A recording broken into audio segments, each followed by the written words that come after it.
Anak, pupunta dito yung mayaman mong tita. Bibigyan niya ako ng pera, Nay. Oo, anak, kaya maganda ka na. Sige po, Nay. Yes, magkakapera na ako. A few moments later. Hi, Mare. Uy, Mare, pasok ka. Hello po, tita. Ang laki na ng anak mo, Mare. Wow, tita, ang ganda mo at ang sexy mo pa. Talaga? At dahil dyan, may 5,000 pesos ka. Thank you po, tita. Oo nga, Mare, ang ganda ng damit mo. Gusto mo din ng pera?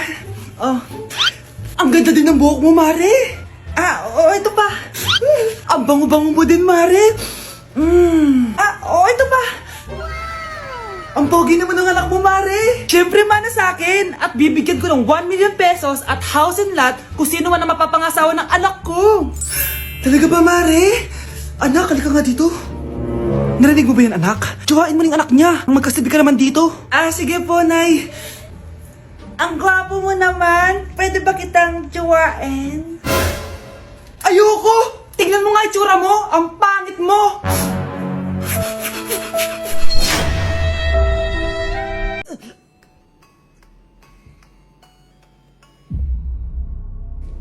Isa ka na din katulad ko, anak. Anong ginawa mo sa akin, Nay? Kakaiba yung nararamdaman ko. Gusto mo malaman ang totoo, di ba? Isa akong diwata mula sa mundo ng Encantasia. At isa sa kapangyarihan ko ay ang manipulahin ang picture na nasa cellphone mo. Bakit yung mo lang sinabi sa akin, Nay? Dahil ngayon ang tamang panahon, anak. At nasa katawan mo na ang kapangyarihan na para sa'yo. Pero paano ko malalaman kung ano yung kapangyarihan ko? Ikaw ang tutuklas niyan, anak. Ano kaya magiging kapangyarihan ko? Baka nagiging invisible ako.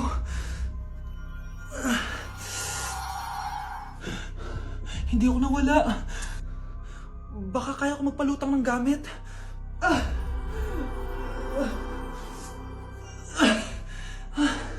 Hindi lumutang. Ang hirap naman neto. Baka kaya ko tumagos sa pintuan. Aray. Tatay ako.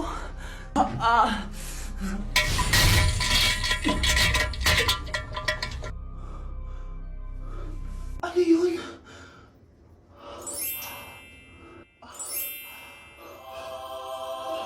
Ito ba yung kapangyarihan ko? Tumain ng ginto? Nay, alam ko na yung kapangyarihan ko. Tumatay ako ng ginto. Anak, uminom ka na maraming pampatae para yumaman na tayo. Talino mo talaga, Nay. Ano ba naman yan? Bahay ba to? Junk shop? Ang kalat! Hoy, ikaw! Maginis ka nga! Huwag ka puro cellphone dyan! Sige po, Nay. Ay, natapos din. Nay, tapos na po ako. Hindi ka pa tapos? Nakikita mo to?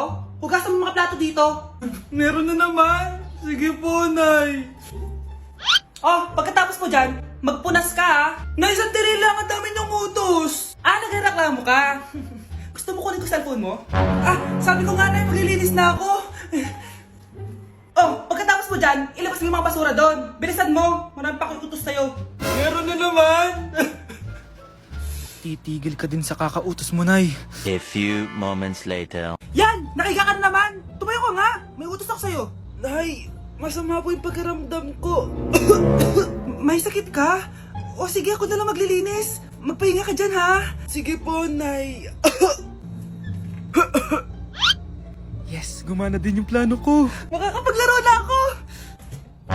Ay, may nakalimutan ako sa taas. Sa wakas wala na nag-uutos sa akin. Akala mo may iisahan mo ko, ha? 1 hour later. Anak! Bilisan niyo!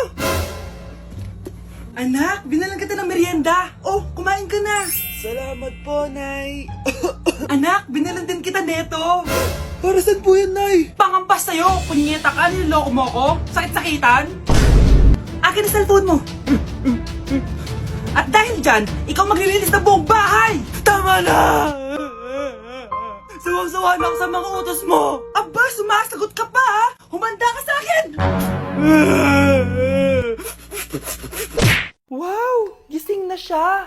Ang pala mo nandito sa bahay. Nay, wag ngayon please. Alam mo, bilib din ako sa'yo eh. Wala na nga tayong makain, Nagpabuntis ka pa. Buti pa yung anak ni Rosa. Pag-aaral ang inatupag. Nakakawalang gana. Yan, umalis ka. Diyan ka magaling.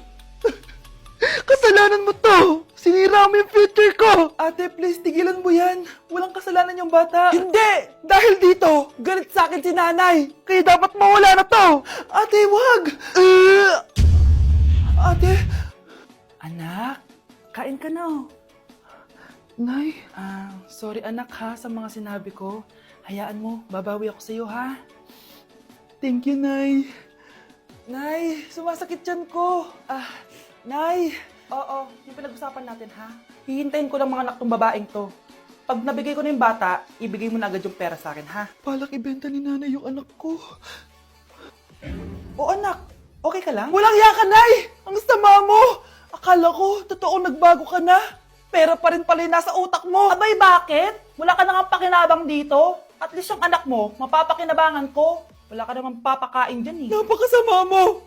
Lalayas na ako sa impyernong to! Sige, lumayas ka! Sino tinakot mo? Tignan natin kung saan ka pupulutin. Hello, Bes. Hello, Bes. Kilala mo ba si Edward? Oo, Bes. Siya yung ama ng dinadala ko. Mayaman pala sila, Bes. Gusto kanyang makita kasi gusto niyang panagutan yung baby mo. Talaga? Oo, Bes.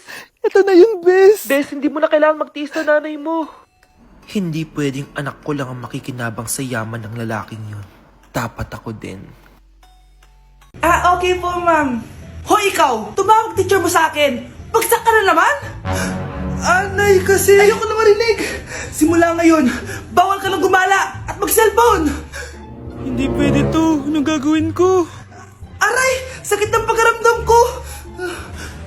Magpahinga ka na, anak. Bipilit kita ng Chicken Joy. Sige po, Nay. Effective yung plano ko A few moments later. Anak! Ayan, please! Oh, nagsiselfone ka na?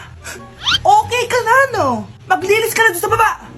Ang sakit! Ang sakit talaga ng pagramdam ko! Aba, teka! Huwag mo ako niloloko, ha? Magbihis ka na! Pupunta tayo sa doktor! Anay! Tara na! Hello, Doc! Ipapacheck up ko po tong anak ko. Sige, pasok kayo! Ano po nangyari sa kanya? Kasi Doc, palaging may masakit sa kanya. Totoo ba to, Doc? O kunwari niya lang para di siya mautusan? Tignan natin. May malalang sakit yung anak mo! Ha? Mamamatay na siya? Di ka magiging okay, ma'am, ha? Meron akong gamot dito, ma'am. Last stock na lang to. Ipainom mo na. Effective yan, ha? Iinumin ko na, Nay, ha?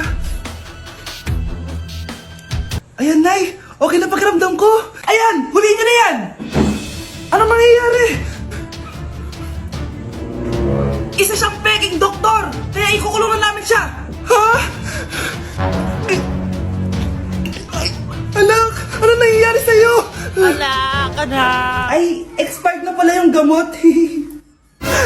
Walang hiya ka.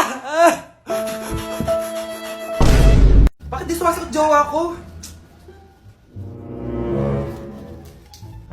Mga walang yatong mga to, naglalandian pa sa harap ko. Aba, kaya pala di ka sumasagot sa mga tawag ko? Kasi nakikipaglandian ka pala dito kay Samantha? Excuse me? Jowa ko yan. Excuse me? Nauna siya naging akin. Inagaw mo lang. At ikaw, break na tayo!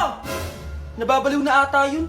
Okay, class. Ibibigay ko na yung mga grades nyo. Samantha, naka-98 ka. Ikaw ang highest. Deserve mo yan, Samantha. Thank you, ma'am. Paano naka-98 si Samantha? Puro kalandian lang naman hiratupag niya. Kapag inggit, pumikit na lang. At kayong lahat, 95. Maliban lang kay Scarlett. Ikaw lang ang bagsak sa buong klase. Bagsak ako?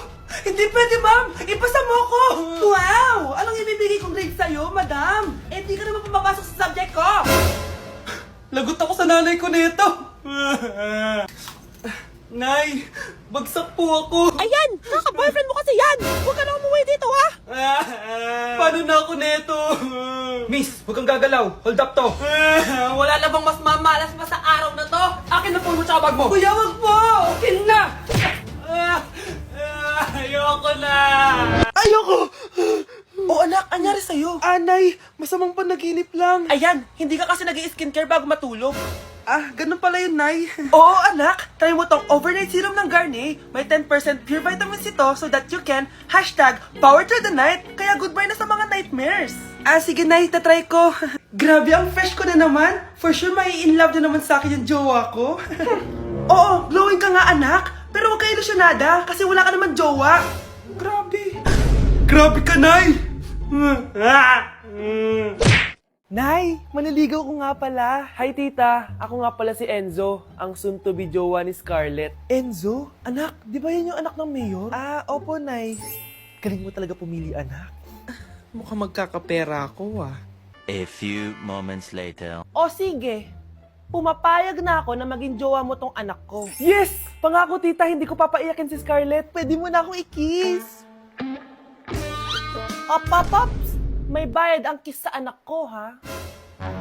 Nay, ano na naman yan? Aba, syempre, ang mahal ng diaper at gatas mo ng bata, tapos libre lang. Ano naman? Tita, magkano po ba? Magkano? Eto price list. Holding hands, 200 pesos. Hug, 300 pesos. Kiss sa kamay, 500 pesos. Kiss sa noo, 700 pesos. Kiss sa lips, 1,000 pesos. At kung makikipag-date kayo sa isa't isa, 3,000 pesos at dapat sagot mo yung bill, ha? 3 hours lang yon. Kung mag-extend ka, pwede naman magbayad ng additional. At bawal tumawad. Pili ka na lang. Nay, ang mahal naman. Diyos ko. Ano naman? Business is business. Kailangan ko ma-ROI mga nagastos ko sa'yo. Ito po, tita. Cheque. Unlimited kiss na yan, na. Cheque? Kahit gumawa pa kayo ng 10 anak. 1 million ba to? Ano to? Idedemanda mo ko? Ano ba ginawa ko sa'yo? Oo, ipapademanda kita. Gagawin mo pa akong business mo, Wala ka namang business permit. Tsaka ang mahal naman ng mga presyo mo. Di naman gano'ng kaganda tong anak mo. Teka lang. Joke lang yun eh. Mahilig talaga ako mag-ganon. Isusumbong ko kayo sa tatay ko, Mayor. See you sa kulungan. Kukulong na naman ako.